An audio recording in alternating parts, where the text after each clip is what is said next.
Welcome to this MCAT seminar, webinar thing. First of all, thank you to the Premed scene for reaching out to me about this, and glad to be here. Hopefully you guys can find this helpful, give you some insight into the MCAT and the questions and the type of material that you can expect. So a little bit about me first. I'll tell you about myself. So I graduated this spring from UC Irvine. Most of you might not know where that is. It's in California. It's like the same UC system as UC Berkeley and UCLA. You've probably heard of those. So I studied biology in college, did a lot of research, different activities, and volunteering and all that, typical stuff going on. So besides academics, I play basketball, Lakers, my favorite team. And so let's get into the material. So I have a list of topics I'm going to cover. I'm going to go through them, and then that'll just be me talking for a little bit. And then you guys can ask questions and everything in the chat box if you want. So I'll read that and I can respond. And so towards the end, we're going to have just sample passages and going over questions. So I have 2 sample passages, and then I'll let you guys read them. I'm going to share my screen. You guys can go over them and then go over the questions, and we'll discuss them. So that'll give some insight into just type of material you can expect on the MCAT, type of questions, and how to approach them. All right, so let's get into the MCAT. I'm sure some of you guys are familiar with the MCAT and like format, overview of the contents, but I'm just going to go over that a little bit. So there are 4 major sections: the chemistry, physics section, CARS, the critical analysis, reasoning section, the biology, biochemistry section, and then the psychology, sociology section. So these 4 sections are, so this is the order that the MCAT exam is in these 4 sections.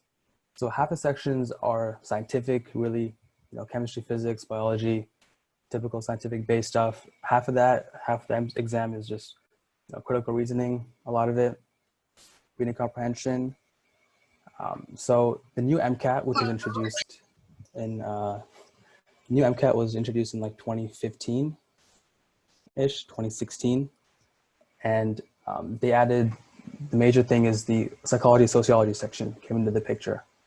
So this section is like sort of just knowing the terms of sociology, knowing psychology terms, but over time it's been more of like critical reading section. So it's been more of reading comprehension. And it's getting closer and closer to the CARS section, which some people don't like it. I mean, I don't think a lot of people like that because reading comprehension is difficult for a lot of people, and like critical analysis is difficult. So if that's your strong suit, then that's even better for you. If that's not, then it does take a lot of work to really hone in on your approach to those sections. And so for the scientific sections, like the chemistry, physics section, biology, biochemistry ones, it's a lot of just what you learn in college. It's basically the materials pulled from every scientific course you take in college. So anything is fair game at that point. But there are certain topics that are heavily emphasized. There are some that we're really not going to see. But the science stuff is just, it's a lot of material. There's like infinite possibilities for what they can ask you. So the best thing you can do is just prepare as much as you can and cover as much material as you can, and so that you're ready for whatever they throw at you. In terms of making a study schedule and like planning that study time, it's the time frame shouldn't be too short, but it shouldn't also be too long. So you don't want to study for like 1 month for the exam, or you don't want to study for a year, because that's just too long. You'll forget stuff that you went over in the first couple months. So it really depends on when you're taking it. And most people, I think, take it junior year, senior year. Those 2 years are the major years for the MCAT. But people who want to apply early or anything else like that, they would take it in like sophomore year. So those people who want to go directly to med school after the undergrad. And so I'd say a good studying time frame for the MCAT is typically like 3 to 6 months. So not too long, it's a good medium. And so when I studied for it last summer, it was like 3 months, just hardcore studying, like 7, 8 hours a day, maybe. And then, so so summer is actually a typical time people study for it as well, which is helpful. You have like not many classes going on, just focus on studying for the MCAT. And then for the full length tests that you're going to take for practice, you want to take this full lengths about like halfway. So when you cover half of the material, or half to 3/4 of the material, that's when you want to take your first full length, because there are not many free full length exams out there, and you don't want to like waste a full length exam. You don't want to waste it by just taking it super early, and then because you can't really retake those exams, it doesn't help you as much. So planning out the full lengths is important, and looking at different MCAT companies, they offer their packages like a couple months. That's pretty expensive typically. And the AAMC website has some sample tests. I'd recommend definitely using the AAMC material. And they have like 3 or 4, I think, full-length practice tests that they'll give you. They have a sample test. And so the sample ones and the initial full lengths, I think they're a bit easier than what's actually going to be. So the later full lengths, like 3rd and 4th full lengths, are really more indicative of difficulty and like, how hard the actual MCAT is going to be. So those scores on those are pretty much indicative. So then for each section of the MCAT, the important topics, I'll just say like a couple of important topics for those. For the chemistry physics sections, the general chemistry study, things that you've studied in college, the organic chemistry stuff is going to pop up, like NMR spectroscopy, IR spectroscopy, acids, bases, gas laws, those type of stuff. I think I've seen a more heavy emphasis on like general chemistry. It really depends on the exam you take. And for the physics, it's not calculus-based physics. So if you're taking engineering, if you're engineering majors, you don't have to worry about the calculus-based stuff and the physics and like the hardcore stuff. It's more algebraic, but it's just the concept which is important they want to test you on.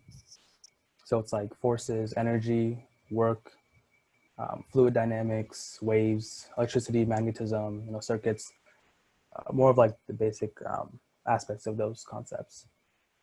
For the biology, biochemistry section, this is like genetics, molecular biology, biochemistry classes you've taken, metabolism, and then the lab techniques are also tested. So definitely like pay attention in your lab classes and like different biology techniques like gel electrophoresis, Western blots, different like protein analysis stuff. So those could pop up in passages.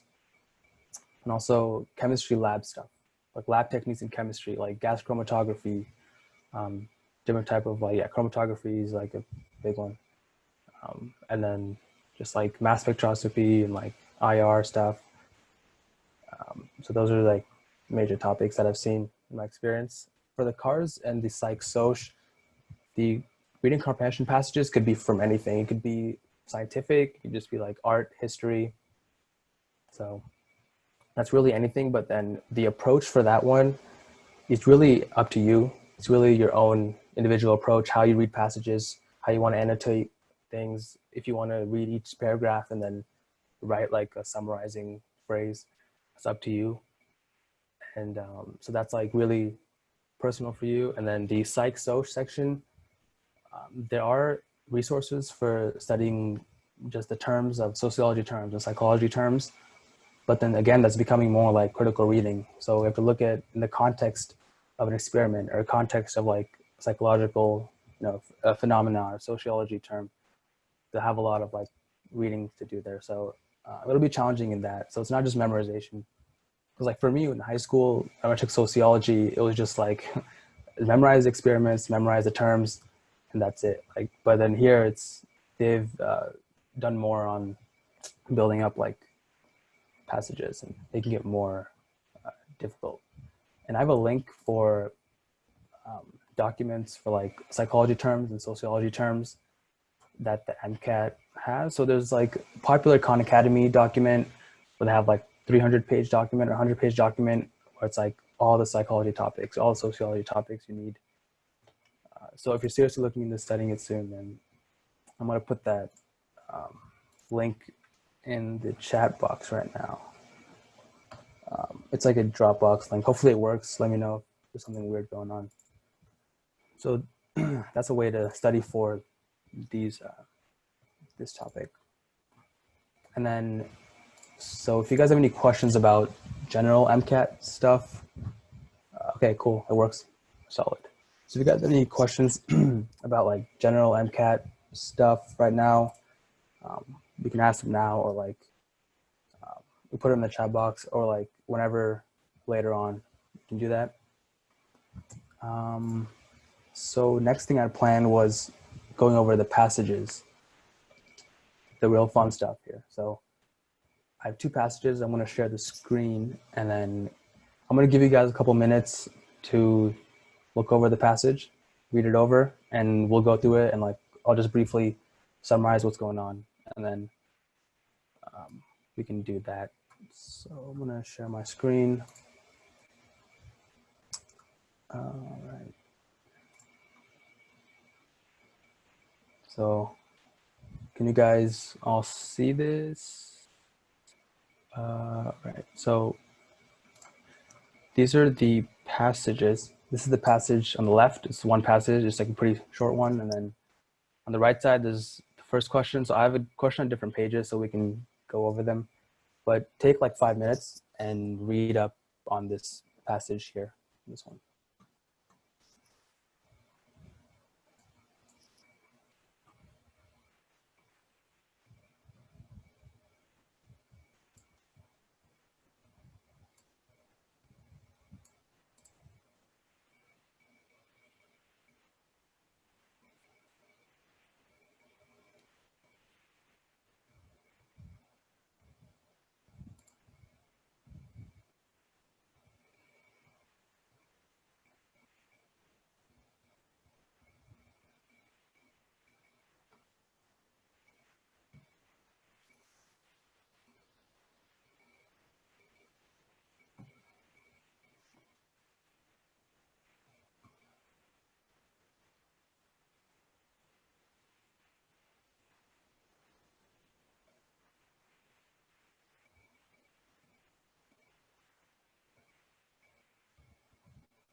So if you guys are done, that you can like sort of let me know or something. I don't think it's too long of a passage.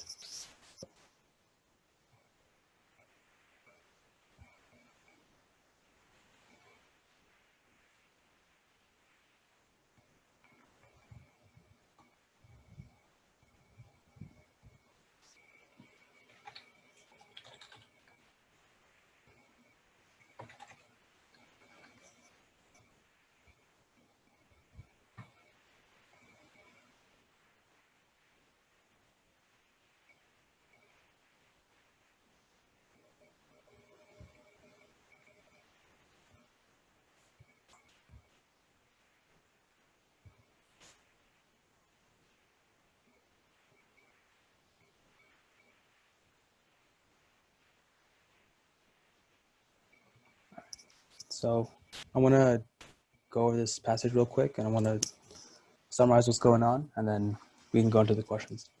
So this passage basically talks about how fat molecules are important in the body and how they're used and stored, and then describes what form they're stored in, so triglycerols, and then the process of breaking them down, called lipolysis, not sure. And then the relative balance, the second paragraph really goes into the mechanism and like what enzymes are involved. It's important. I'll list 3 important ones that you should take note of. The ATGL one, and then the second one, HSL, and then the last one, actually it's HSL, 3, and then MGL, that's the last one. So just keep track of those 3, they're gonna be important. And then last paragraph, it goes over sort of the ATGL one specifically, and then how a protein interacts with the N-terminal domain. So N-terminal is the one side of the protein. I believe it's the starting side. So N to C is typically how proteins go. So that affects the expressions of ATGL, affects insulin levels. So this Western blot is what they have in figure 1. So Western blot basically is going to indicate, well, it has all 3 plots, but the bottom one as a Western blot, it indicates the protein, whether the presence of a protein is there. And then the second one is RT-PCR, which is reverse transcriptase PCR. Reverse transcriptase converts RNA to DNA and then does PCR to amplify that and give you that signal. And PCR, it amplifies DNA. So a small amount of DNA, it helps you see it by amplifying it, and you get a band like this when it's present. So a dark band is something is present. A light band is sort of, some of it's there. Clear is it's not present. So question 1, maybe some of you have already gone over and looked over it. So I'll give it like 30 seconds or 45 seconds. You can take a look at it. And I put like a little figure here on the side. So sort of help you guys visualize what the molecule looks like if you haven't studied this before.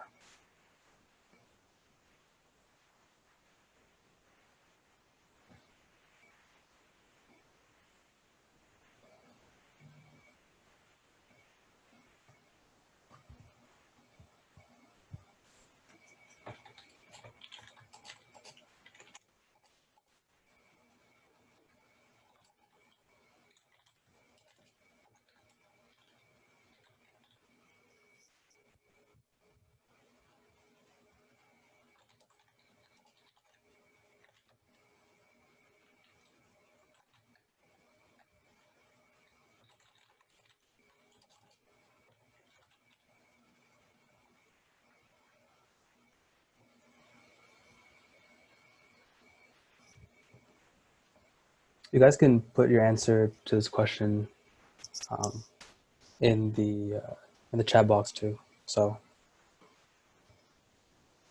A, B, C, or D, whatever you think.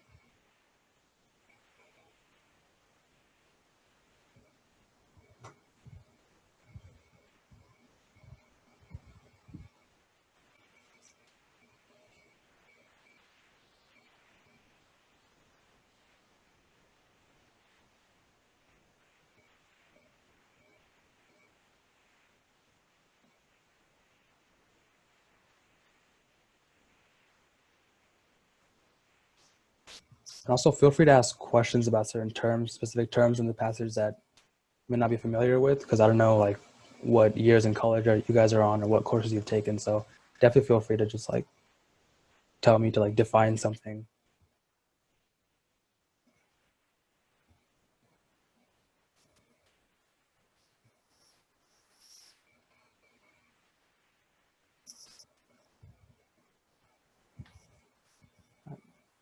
We got one person who put an answer.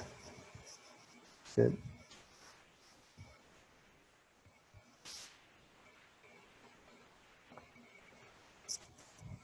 All right, I think I can go over the question now then. So based on the information in the passage, which of the following is true? And let's see. So let's see answer D, right? So D says tags or triglycerol have 2 stable ester linkages. So as you can see in the figure here, the triglycerol has 3 fatty acid chains, and therefore each chain with the glycerol backbone has ester linkage, so it would have 3 ester linkages. So D is out of the picture. So you can knock that off initially. And then let's look at B. So a competitive inhibitor for ATGL would decrease DAG catabolism. So ATGL in the passage, it hydrolyzes a molecule of the triglycerol to generate 1 DAG and 1 NEFA. So it hydrolyzes it acts on the TAG, it acts on the triglycerol, not directly on the diglycerol, DAG. So it doesn't act on that directly. So it wouldn't decrease the catabolism necessarily. Does that make sense? Let's see. So there's something else, like other things act on DAG, but may not necessarily be the ATGL in this case. So for C, HSL is responsible for generating glycerol and MAG, but not DAG. So HSL, it says it's not responsible for DAG in this one. And then in the passage, HSL, it is capable of hydrolyzing all 3. Yeah, so B and C, yeah, those seem like close ones.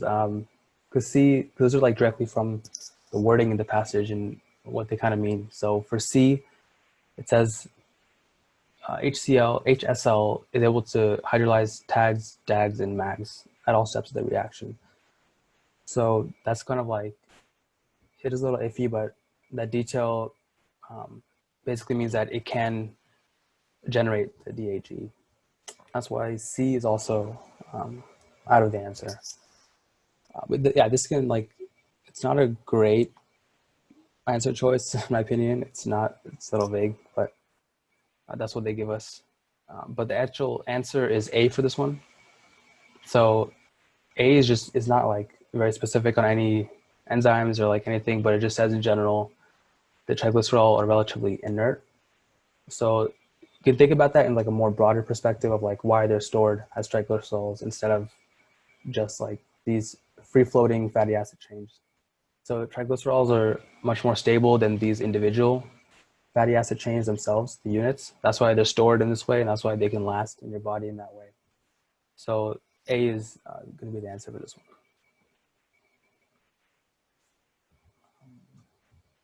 So relatively inert. So inert means that it's not going to be, inert means like unstable. Inert is stable in this case. So inert is stable, so then it's not going to be super reactive and like, so when it's stored, you don't want it to be like reacting with everything it sees in the storage part. So that's why you want it to be inert. So inert is like non-reactive to different things.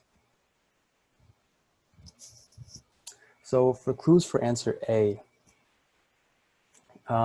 yeah, so this is a little bit not like directly, specifically stated in the passage explicitly, because this is sort of like just knowing why things are stored and like more broader knowledge. This question is definitely challenging in that it goes between specific things and just general things you have to know. And if you've studied this stuff, you might have a good idea of why it's A. So that's the reason, basically. It's more general than in the passage. So what class covers this type of question? So this is, let's see, what class would cover it? This is really like biochemistry, I believe, may help. So fatty acids and stuff. Maybe biochemistry would help. Maybe, and just knowing, just like organic chemistry may be helpful a little bit, but more the bio classes that go over fatty acids in specific and look at the how they are metabolized and catabolized in the body. Those classes would definitely help with this one. And you can eliminate B, does not mention activity. So for B, it does not mention, so it does refer to some enzymatic activity, right? So are you saying like So competitive inhibitor, I think it does refer to some enzymatic activity and role of ATGL. So I think it does in that way, if that's what you're referring to. So could we move on to the next question? Are we good with this one? All right. So next question here. Let me try to. Okay, so actually this question, I put a figure graph thing here to help you guys with this if you haven't known like the cycles of oxidation. So go over this question, look at the figure, look at all the components and these notes here, and that might help you go over this. And the cycle here is just the Krebs cycle, a breakdown of the fatty acids. Well, acetylcoenzyme A, breakdown of that.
We can probably start to go over the question now.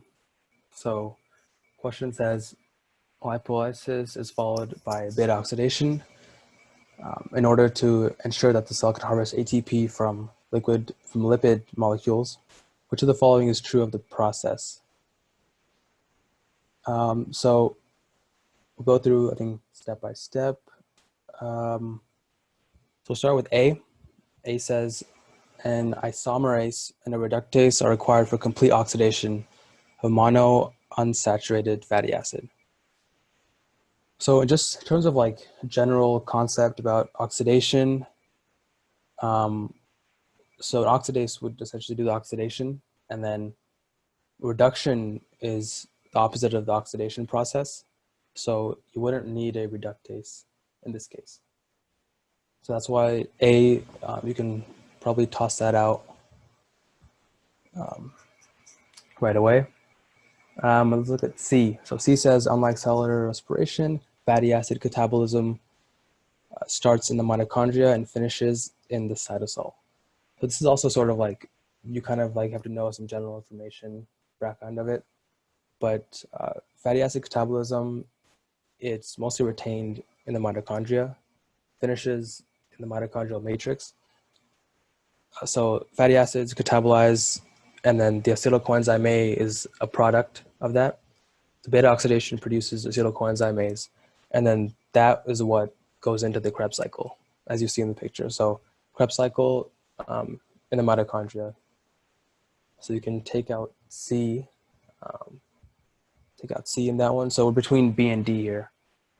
So B says lipolysis of a DAG will generate twice the amount of fatty acids and glycerol compared to a monoglycerol. So this is a tempting one. Initially, it sort of makes sense, right? Like the diglycerol has like double the fatty acid chain, so you would think that like it has twice fatty acids and glycerol as the monoglycerol, but actually the glycerol part of the molecule is the constant one. There's always that one glycerol. So the glycerol amount doesn't change even between like monoglycerol or diglycerol or triglycerol. So only the fatty acids do double, but not the glycerol part. So it's like it's like, you know, it's like a very like specific thing, super detailed thing you have to pay attention to. It's kind of annoying, but yeah, that's why it's not B. The answer is going to be D here. And this is like, you have to like think about, count up all the NADHs and FADH2s going on from the acetyl coenzyme A catabolism here. So that's why the Krebs cycle is what's important. So the Krebs cycle produces the NADHs here and the FADH2. So then it requires twice the number of NADH carriers compared to FAD electron carriers in order to harvest ATP from fatty acids. So some of these questions, you can kind of narrow them down to one of them and get the answer that way if you don't want to like think about all this, like calculating the twice the number of this and that. So I think this is one I kind of narrowed it down at first because I didn't want to spend time counting up NADHs and FADH2s. And that's essentially, so if you start off with D, that's what you have to do then. So well, technically it says 19 NADH are generated from this, 9 FADH2s are generated. So that's technically the amount you need for this. Yeah, I know it seems like the passage has nothing to do with the question. Yeah, some of these, it'll be like relating to the concept of the passage, but then it'll ask you in the question like something like another cycle that's related to the concept, but it's not directly in the passage. So there are questions like this, definitely. And how long should we spend on the questions like this? So let me see. So for the passage, you want to spend like 4 minutes, maybe 4 or 5 minutes, and then next 4 or 5 minutes the question. If you want to break it up 50-50. Question like this, I'd say spend like a minute and a half, maybe. If you can narrow it down to 50-50, that's the first best thing to do. And then in that 50-50, if you don't find any one of them convincing enough to decide over that, you can just pick one and move on and then come back to it. But yeah, I would not suggest, for a question like this, I would not suggest counting up the NADH carriers or counting up FADs. Like, I don't think they would expect you to go through that process themselves. So I think they want you to really narrow it down by canceling other things out. That's how some of the questions are. So it wouldn't make sense to like do the whole calculation yourself for this one. We can go on to the next question if y'all are good so far. And yeah, this does require some background knowledge to studying. So like, yeah, I mean, it's like, yeah, it's difficult to just tackle this without having taken like certain courses and stuff. That's why I think definitely you should take the core biology courses and the core chemistry ones to take the MCAT. You don't want to take it too early and have to self-study those major things. It's going to be difficult. So this is, okay, question 3 is going to be directly related to the passage. So that's something probably you'll be happy about. All right, so question 3, I'll let you guys go for it.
Okay, we got one person saying the answer. Okay.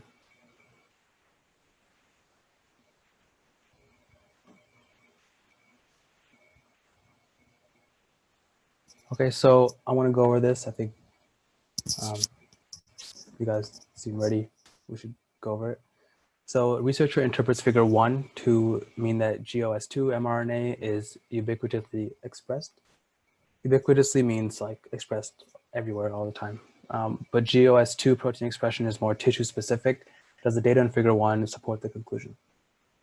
So let's see, we can start with A. So yes, all the cells contain same amount of RNA, mRNA for GOS2, but only some contain the protein. Also, so it says all cells contain the same amount of mRNA. So mRNA, you look at the RT-PCR. So RT-PCR, it's gonna convert the RNA to DNA and amplify it. So if you have the RNA in the first place, it'll detect the RNA and be able to give you a band. So the RT-PCR look at for RNA, PCR you're looking for DNA, and then Western is for protein. So the middle one, all of the things have bands, right? All those tissues have bands, but then it's not the same amount of mRNA. So because faint band means a smaller amount, a lesser amount of mRNA. So you can cancel out A. Let's look at the ones that say no. So for C, gene expression regulation occurs at transcription level. mRNA produced will be translated into a protein. So that's it's saying mRNA will definitely be translated into a protein, but there are regulation mechanisms that regulate mRNAs. So mRNAs can get destroyed by microRNAs and like things that target mRNA sequences. So mRNAs can get regulated, and not all of them become protein. And some mRNAs just stay mRNAs. Their role is as an mRNA in some cases. So C is going to be out of the picture. For B, let's go at D first then. So another no one. The experiment didn't work properly. The data obtained from PCR should match what is obtained from RT-PCR. That's not the case.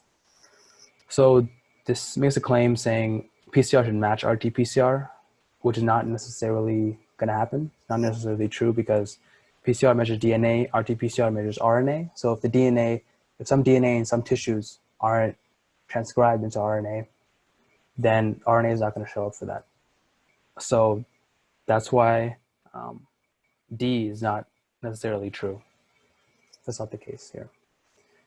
So the answer becomes B.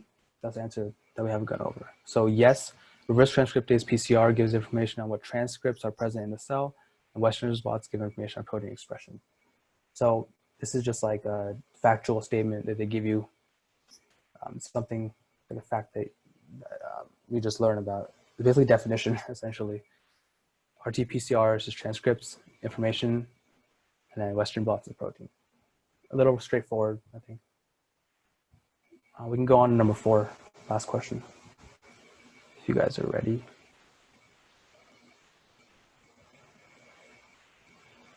All right, this is a shorter question, more straightforward. So let's see.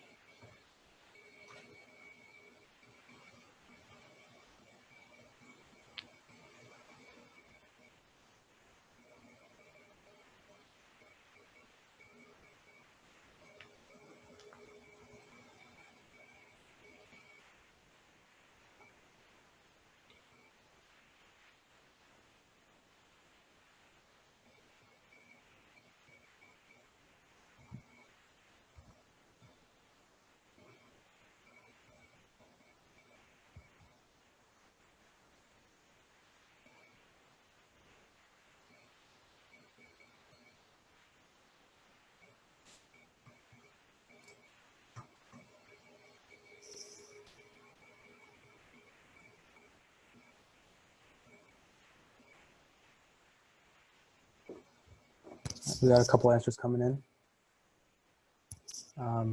So the N-terminal, so N-terminal is one end of the protein. The proteins go from N-terminal to C-terminal. That's the convention of that. So N-terminal is just one end of a protein. So N is, I think, the stand for amino side of the protein, and then C is the carboxyl side of the protein. So the amino acid, the two sides of the amino acid, one starts at the N amino side, and then at the end of the chain ends on the carboxyl side of the chain. So, yep, for sure. All right, so we can go over 4. I think we got a couple of answers in. So what would be the effect of overexpressing GOS2 in adipocytes? So it's kind of like GOS2, you have to look at this as like a train of random pop-ups. All right, like a train of thought here in the passage. So GOS2 interacts with N-terminal, expression of it correlates with insulin levels. All right, so, okay. So you said B, we got like B, A, and C.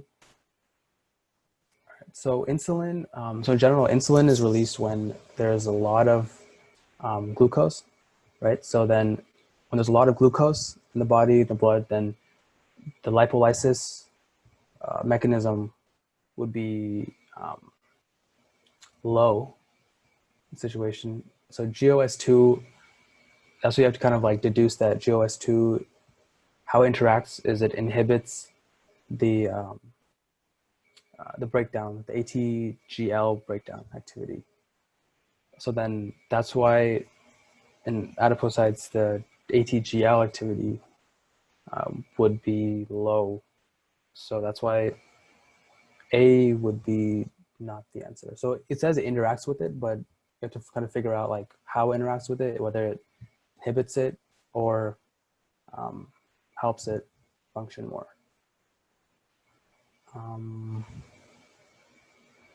Now B and C and D, we can go over. So let's go over B. So B says limited gluconeogenesis. There's not really a place where it talks about gluconeogenesis in the passage necessarily, and doesn't really refer to gluconeogenesis or any enzymes involved in that.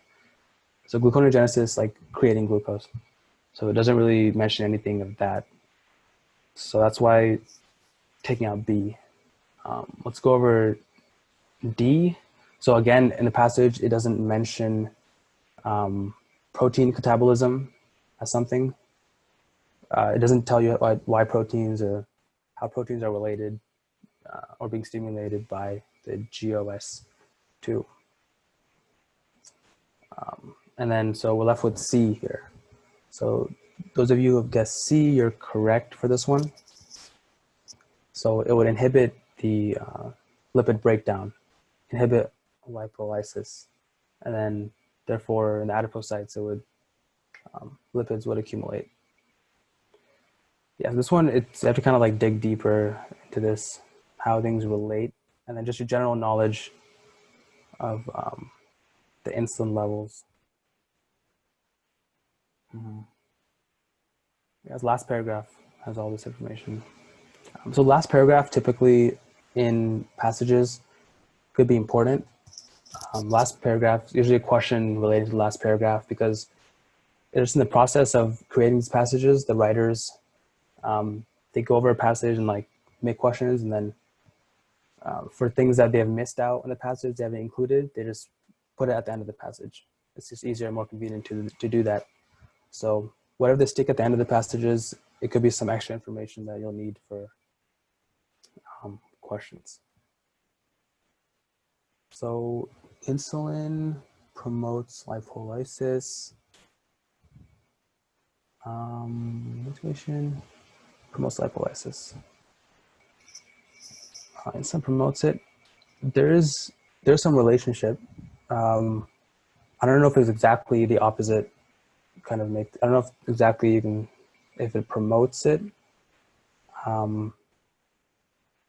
Weight cells released when glucose is high, so below, like it'll maybe correlate to that. So ATGO. So yeah, I think Rashina might have referred to your question, Melissa. Can you explain how eliminated A again? Yeah, so effective overexpressing. So you get A from essentially looking at actually if you get like C, or if you think about how it interacts with correlate insulin levels, how the ATGL would act in insulin levels, then you get the answer for A. So you want to look at the ATGL in the passage, it interacts with it. So it's kind of like a chain of thought. So lipid gluconeogenesis. So in the same thought process of getting C, you would get A. So these are kind of connected. A and C have like A and C. It's like 50-50 sometimes between A and C in this one, but then the thought process of getting C gets you A. They don't really explain that much of it in the passage. That like how insulin, they don't explain it very clearly in the passage, but just eliminating the two, you get A and C, and then yeah. So you have to dig deeper to like have some background knowledge, and also in this, which they don't really give you a lot actually. So let's see, Rashina restored sites. So her reasoning, because GOS2 inhibits ATGL, it's stored in the adipocytes. Yeah, that's essentially, so that summarizes. Inhibits ATGL. Yeah. So I have another passage if you wanted to go over it. Time-wise, it's getting closer to about an hour. So if you guys want to keep going, then short Q&A. Okay, yeah, we can just answer general questions now about the MCAT or like certain pre-med stuff. If you guys want to answer those right now, and then you guys can stick around for another passage or. Okay, so my prep resources. So I took a MCAT class from the Berkeley Review, which is a MCAT company in California. I think it's popular in California only. So the Berkeley Review, it's like similar to Princeton Review, Kaplan stuff. So I used that and got the books from them. And then in terms of other things, AAMC, their practice exams, the full lengths are what I used. So the full lengths, they're really helpful to gauge where you're at. And then I didn't use UWorld. I didn't use Kaplan or Khan Academy. So I think just stick to one or two things you want to use just for the learning and preparation, because they have different approaches. So you don't want to jump around and like just do too many different things. So see which approach works, and then stick to whatever learning style you want. Okay, so I prefer in terms of like preparation, I don't prefer AAMC stuff. I think their AAMC question packs they have are too easy. They're just too like, they don't really help you critically think about things. I'd say, yeah, any other company for preparation, for testing, for full length tests, there's not really many free full length tests. So you're going to have to pay up a little bit if you want like some quality full lengths. And the AAMC full lengths are like $25 to $30. So it is a good price. It is a little expensive for each full length, but the MCAT preparation business is a big one. So it's so I took the MCAT once. Yep, took it once last September. So I would recommend beginning to study. I would say I like to say like 4 months, 4 or 5. You want to start like 4 months before your planned exam date. 4 or 5 months should be good enough, I think. I was prepping for it last week before the MCAT. So yeah, the week before the MCAT, it's just like mostly a review, summarizing what you've learned, and just reviewing just all the important things that you go over. And if you have to memorize certain things like the Krebs cycle, if you want to memorize that, that's the way to go. Amino acids, you should have those memorized. So amino acids, yeah, it'll help you to memorize those along the way when you're studying. So like every week, review the amino acids again, and then last week, yeah, just review, rest. Just take more time to rest last week before. Don't do too many. It's not good to do like hardcore studying. No full length tests the week before. Maybe like 2 weeks before a full length, but yeah, the week before and the week of, get some sleep. And the day before the MCAT. So yeah, the MCAT, the day before, it's just like no studying the day before. Completely get your mind, do something fun. Go play outside, go do something, watch a movie, typical things that you want to do. And then the night before, you want to sleep early, but then I don't think anyone really sleeps well before the MCAT. It's just looming, and you're just like, I want to get this over with. So you don't really get much sleep, I think. Get up early, and then hopefully your alarm clock works. That's a big thing. And then get up and go. And then the whole test is a blur, definitely a blur. You get in there, you're just like hyped up. It's just like your adrenaline's rushing, and then you're just like super focused. You do your thing, you do your section, and then once you get out, it's just like, it's a blur. Yeah, you won't remember what questions you had. So, yeah. What was so time for each section? So, okay, the time for each section. For each section. So they give you like about like 50 something minutes for each section, I believe, like 58 minutes for each section. And then, so if you have a 10-minute break in between the first two sections and the last two sections, in between the second and third, it's a 30-minute lunch break.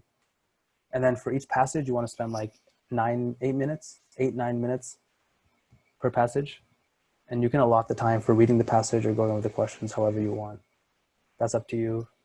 People read fast and they understand it quickly and they go over questions slower, or people want to take more time on the passages, understand it, and then questions. You'll have it side by side like this, actually.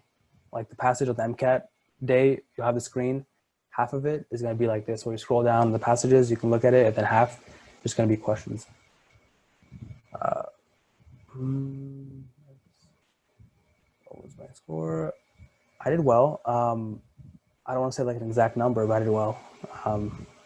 So I currently do some MCAT tutoring for a company here. So, yeah. Any free practice exams? Yeah, so free. Okay, actually, yeah. I have to say this sample material is from the Princeton Review. So all the rights, the material, all copyright stuff, it's to them. So put that out there first. So then this is for the Princeton Review. You can go check them out. They have the free practice tests. And then a lot of companies do have one free practice test or a couple passages from each section as a free one. So I don't have any free practice exams, I think.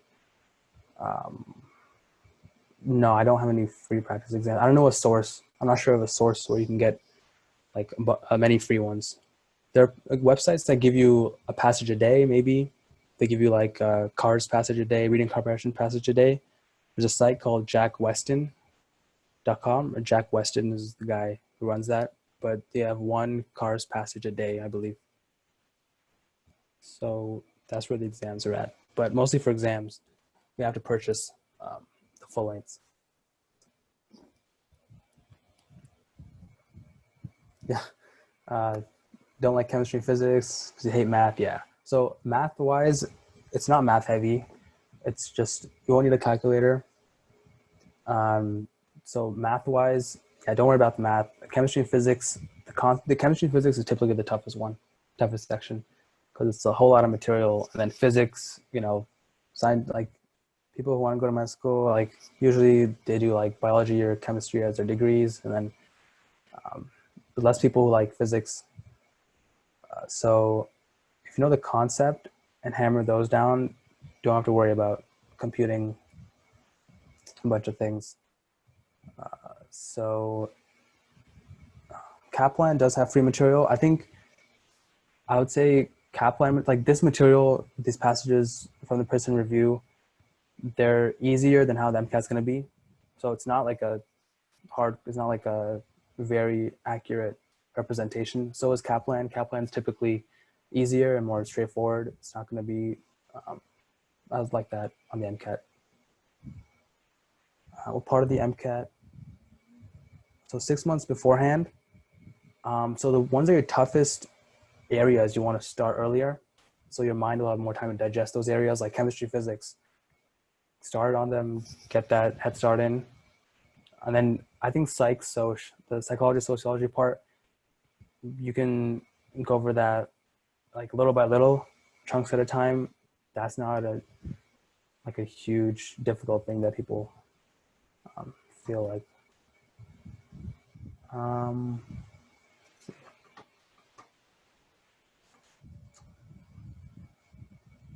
Okay.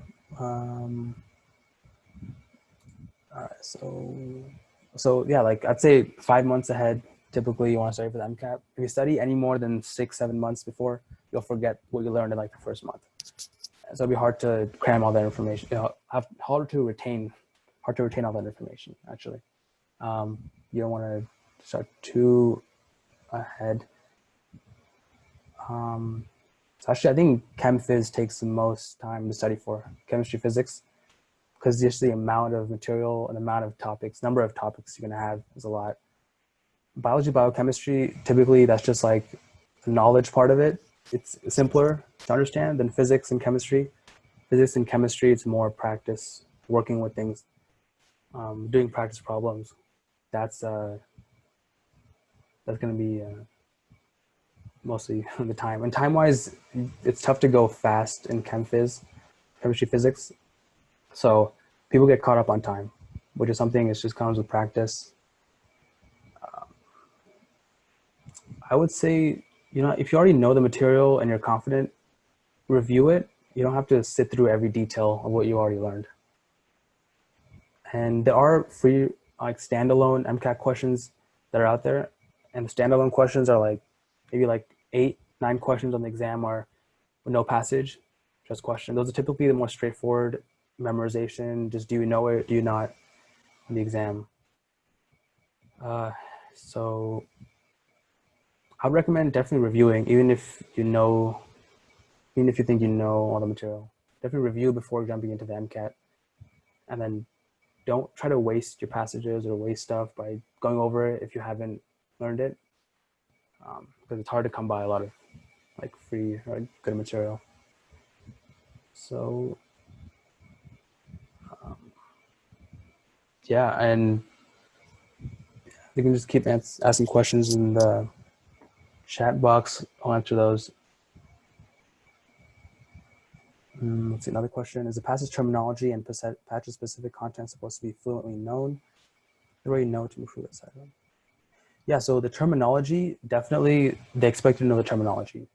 So they're typically not going to explain what an ester linkage is. They're not going to explain what like an N-terminal domain is. So that's the knowledge that you're expected to come in with. But in the context of the experiment that they show you, you don't have to know all the material, all the way they did the experiment. I don't think they expect you to know 100% or understand 100% actually. So you may not know what the heck is going on in the passage, but if you're able to pick up on certain parts of it and then look at what's going on in certain parts of it, then that's just enough for the questions. Yeah, some of these are going to be super complicated passages. You're not going to know the entire gist of it. If you can understand little parts of it, you can piece together a puzzle for the questions. So way to improve just knowing everything is just reviewing the terminology stuff, definitely. I like also the lab techniques like PCR, RT-PCR, Western blots. Those are all bio lab processes, lab techniques. So just have a good knowledge of those lab techniques because they'll just be introduced within these passages. So I'm going to show you the next. If you guys want to stick around, I have one more passage to go over. You guys can stick around. If you got to leave, then it's up to you. And whatever works for you guys. So I'm going to pull up this passage here. So this passage is longer than the first one, but it's easier, I think. It's just looking at the figures, but you guys can go ahead, get going on this one. It is a little similar in topics, though. Still with like glucose oxidation stuff.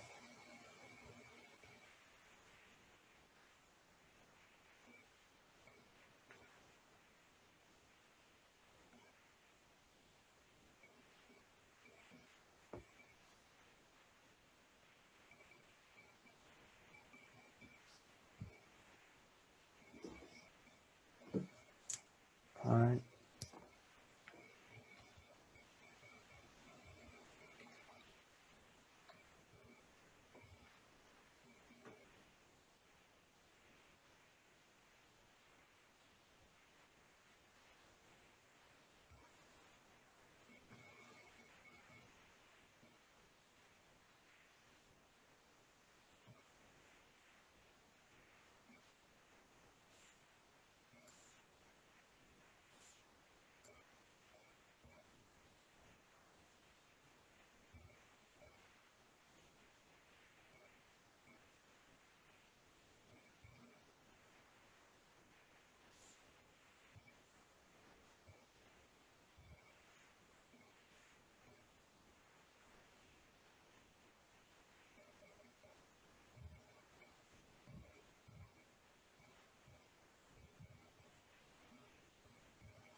Actually, there's like more to the passage.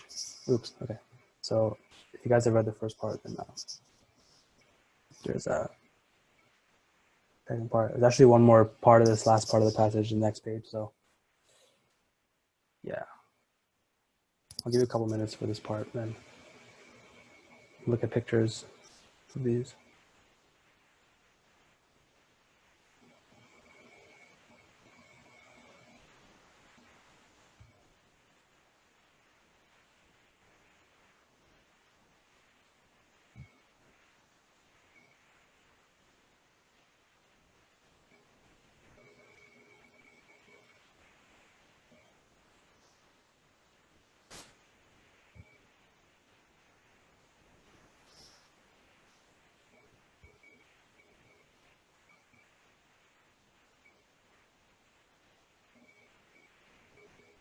I'm gonna move on to the next figure. This is just, all right, so this is just like a figure itself. So you can like take a look at it and like 30 seconds maybe.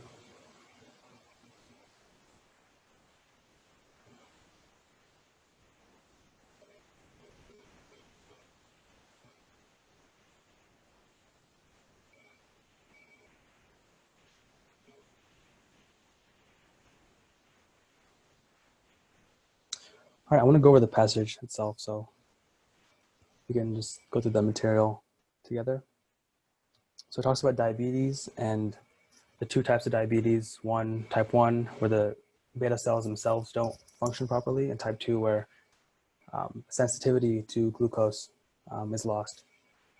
So they say there's a correlation between iron and diabetes.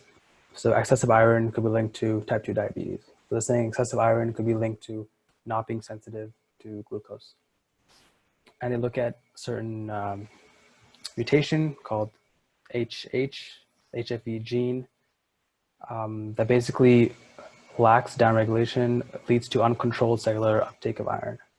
So they say excessive iron because of this mutation causes, or as a factor, correlates to glucose in diabetes. So research group, look at iron levels. So HFE minus, so that symbol you'll see a lot of places. The minus dash minus means the knockout symbol. So basically have deleted the gene HFE in these ones. The monitor for ferritin, just a carrier of iron, and then measure glucose oxidation rates, so glucose breakdown rates. That can be indicated by CO2 release, since acetyl coenzyme and the Krebs cycle, CO2 gets released, so that's why they're going to monitor CO2 release in that way. And then different strains of mice. They also monitor fatty acid oxidation using palmitate. It's probably a breakdown form of fatty acids. And look at these figures. So just take a look at comparing the wild type versus the mutated one. Look at enzyme levels in the process of the glucose process. So PDK4 inhibits PDH. This is an important thing that comes up a lot of times. You have to know that. And you'll probably studying this in the cycle, in the gluconeogenesis cycle, glycolysis gluconeogenesis. That's where PDH is pretty important. So they did that one. Oxygen consumption and heat were measured, and then beta oxidation, breakdown of fatty acids. That's what it is. And they compare healthy and HFE mites in high-fat diets. Okay, so question 1.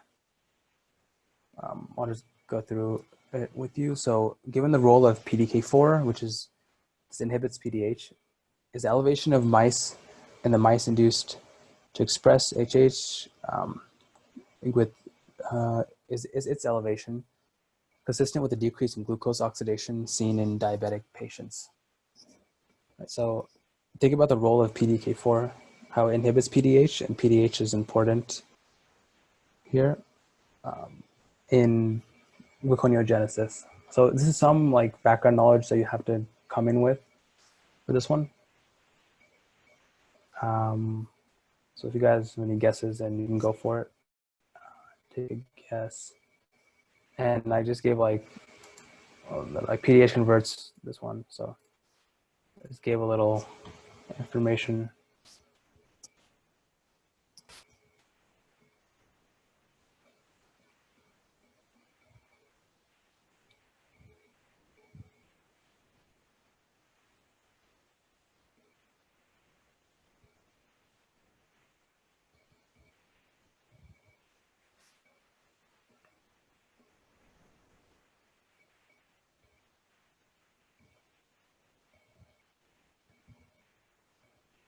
Okay, so I'm going to go over the choices.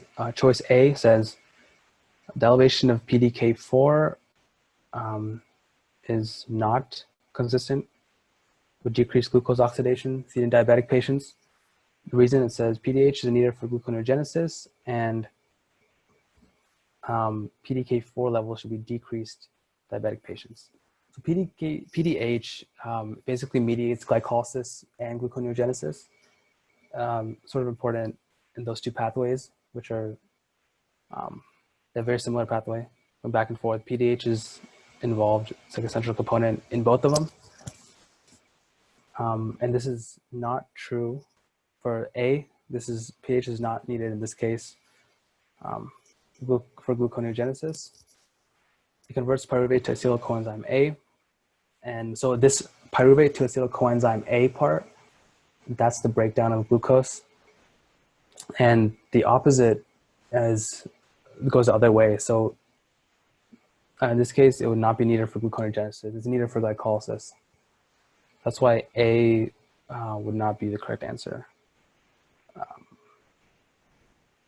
Let's look at B. So no PTH activity should be decreased in diabetic patients due to decreased intracellular glucose concentration.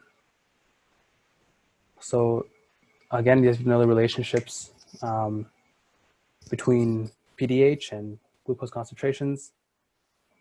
So basically the reasoning, which they say for B, is that PTH activity is supposed to be low in diabetic patients. There's, actually no, let's see. Okay, so for B, increased PDK4 levels will decrease PTH, right? So that's like the inhibitory role of PDK4.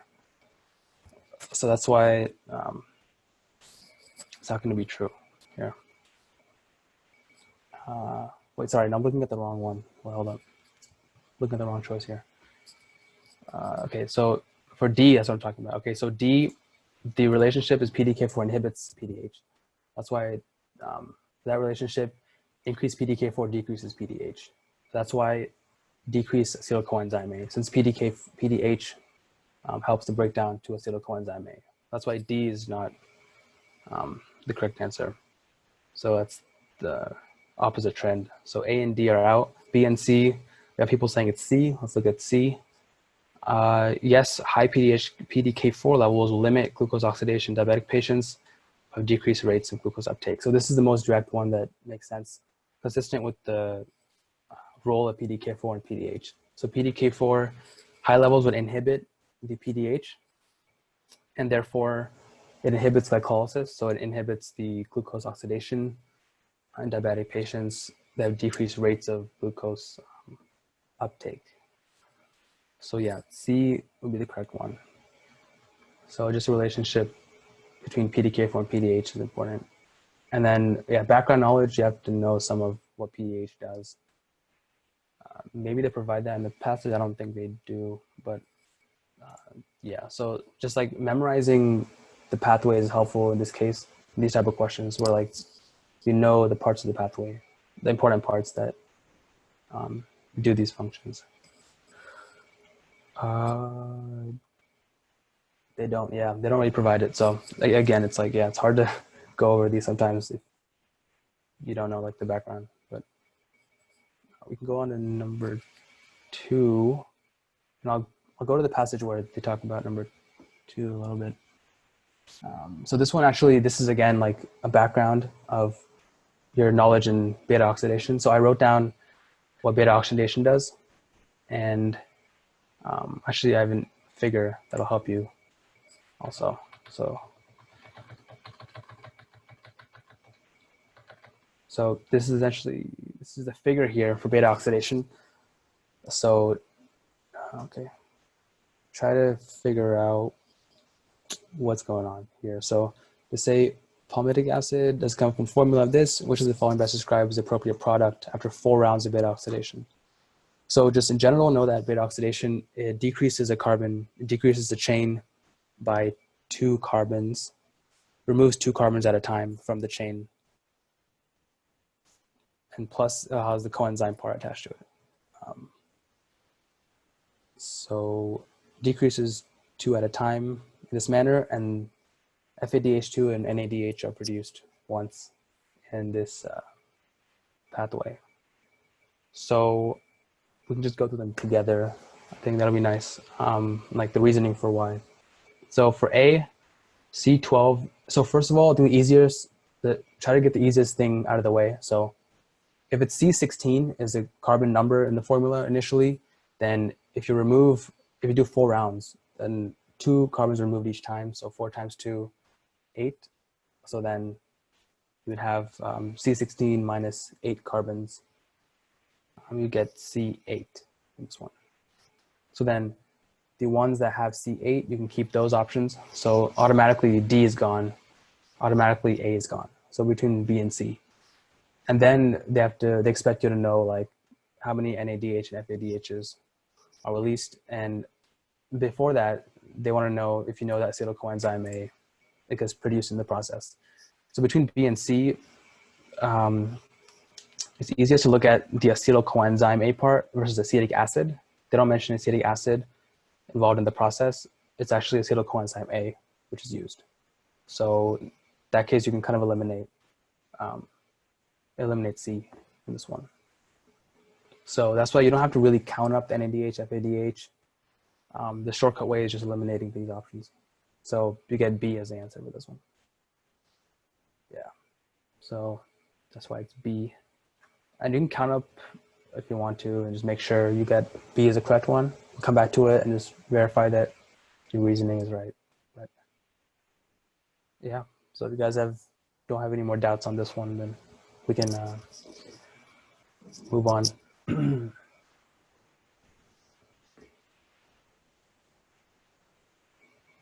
All right, I'm gonna go to number 3. So with 3, I'll go to the figure which helps you with this question. Let's see. Consumption. All right, I'm gonna go to this figure. So this should probably help you with this one.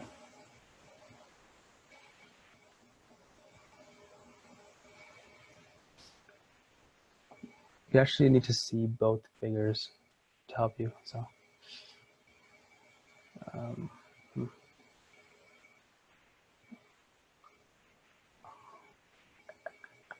actually, I think it's better if I just go over it. To look at both of these. So, which of the following is most likely a conclusion that can be drawn from the experimental results described in the passage? So for these ones, just look at the graphs. You don't have to read the passage because you can compare the different levels and see the trends going on with just the graphs. So let's see what's the easiest one to eliminate.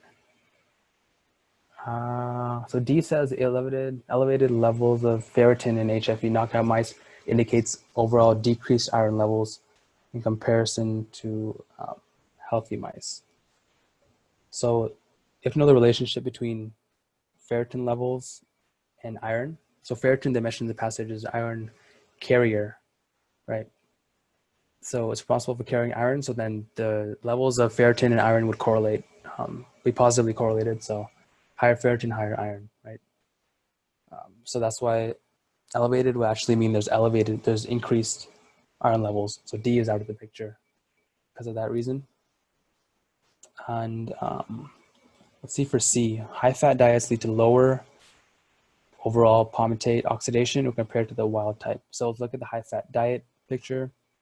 These graphs for palmitate, which is the first one, palmitate oxidation compared to wild type. So wild type is lower, significantly lower than the HFE.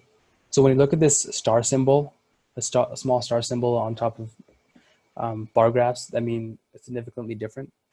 So one star means significantly different with the p-value of less than 0.05, and 2 star symbols mean it's like less than 0.01. So it's just like probability thing.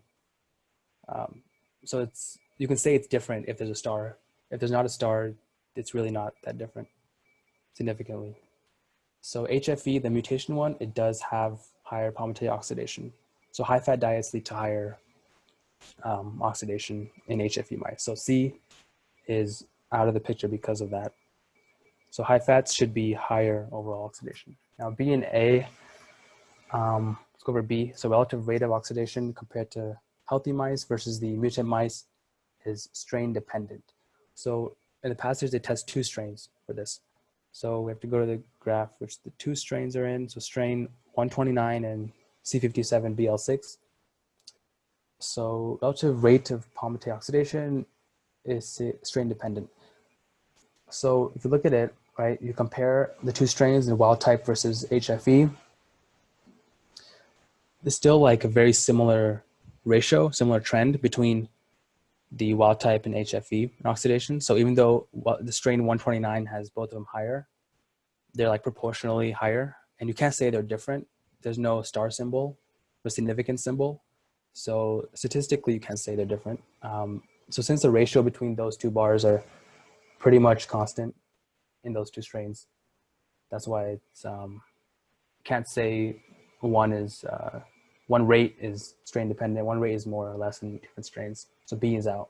So A is the correct answer. It's increased oxygen consumption and heat production in HFE mice with high-fat diet result from increased fatty acid oxidation. So increased levels of palmitate, high-fat diet, let's go to the high-fat diet one. So increased levels of palmitate means there's increased oxygen will be consumed to digest that. So increased heat will be produced. So that's why A is the correct answer for this one. So increased heat production, increased oxygen consumption. You can see in the figures, the graphs, they're significantly increased in the HFE mice, mucin mice. So that's this one. If you guys have any questions, we can move on to the last one. It's number 4. All right, let's go to number 4. This is pretty much a general knowledge, or if you have to kind of know background knowledge in this. I don't think the passage will help you with all of this question. And I gave you sort of definitions of insulin and glucagon, and just to help you know what those are. And then type 2 diabetes, kind of have to know what it is in the passage.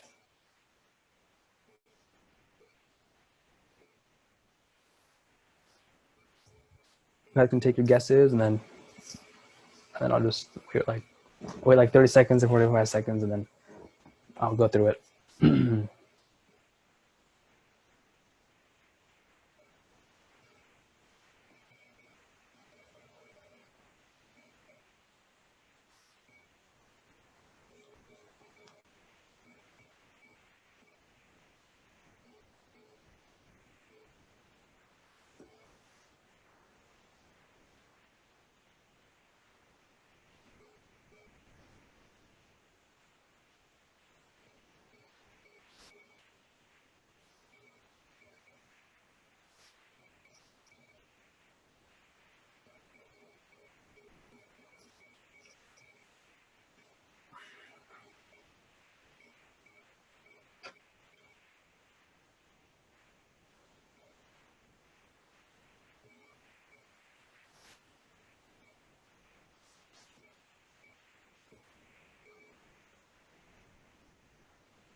All right, I'll start going over this a little bit.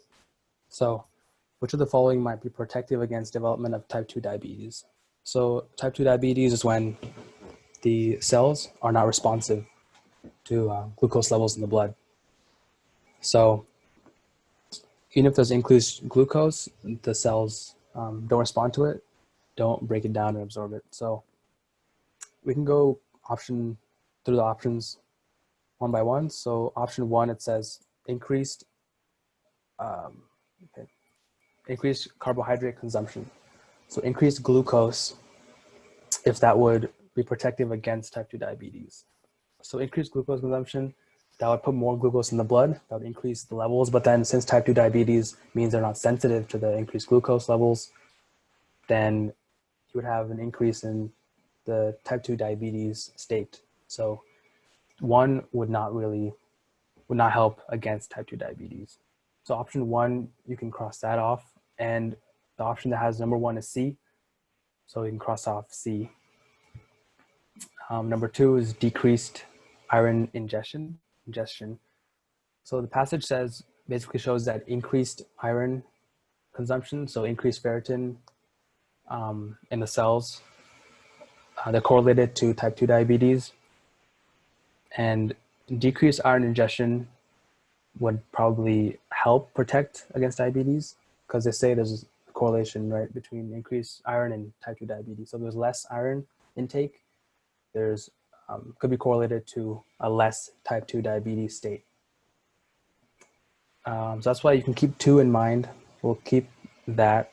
Let's go over 3 now. So elevated glucagon release. So glucagon is the hormone that helps form glucose. It's the opposite of insulin.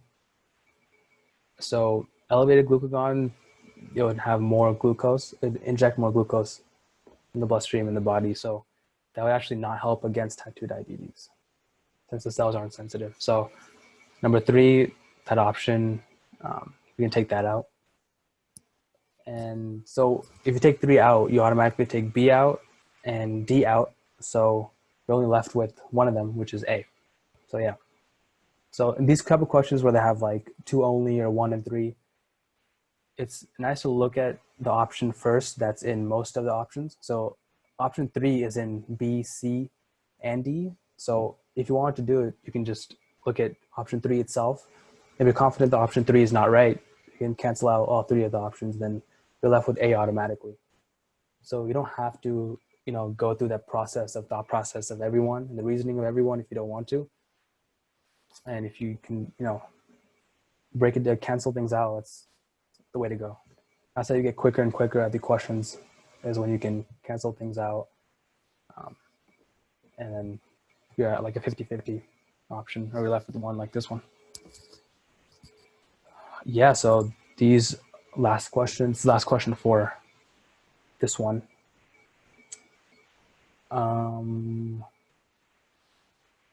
Yeah, so if there's any other questions regarding these passages, then let me know. And like the first passage, it didn't really have much information. It didn't really give a good, it said expression, and I'm going back to the question that was confusing for number 4, I think, in the last one. Last passage, what would be the effect of overexpressing GOS2? I mean, they say GOS2 correlates with insulin levels, and I think what they meant is that it positively correlates, where increased GOS2 is with increased insulin, so increased GOS2, and they want you to understand that inhibits ATGL. So that thought process, they want you to figure it out, but then their wording is bad with correlates, because correlates could mean positively correlate or negatively correlate. And that's, you can interpret it either way, I think. So that can be confusing for people. So I think this wording was not great on this one. But the second passage was helpful with figures. I think looking at figures and analyzing those is important. So if you're doing research right now, if you're going over figures already, you're already reading papers, then this is something that would also benefit you in terms of looking at the passages in the MCAT. So yeah, these passages, they're like pretty medium level, I think. Easy to medium level. There are longer ones and more weird ones. But yeah. And those are the passages. So if you guys have questions about those or not. So yeah, I think I'll just say a couple words about, I guess, the pre-med path, since I think most of you guys are thinking about that. So I think there's, in the path to applying, there's a lot of things that, you got to do, like volunteering or shadowing, all this random stuff, right? So I think everything is kind of laid down there, like the requirements, everything, what you got to do, and like everything is like laid down. The path is pretty laid down. So there's not too many secrets you have to know, or like not too many, there's no secret to it. There's no secret, I think, in getting to a good place for your application. It's just about the effort and like, do you really want it at the end of the day? So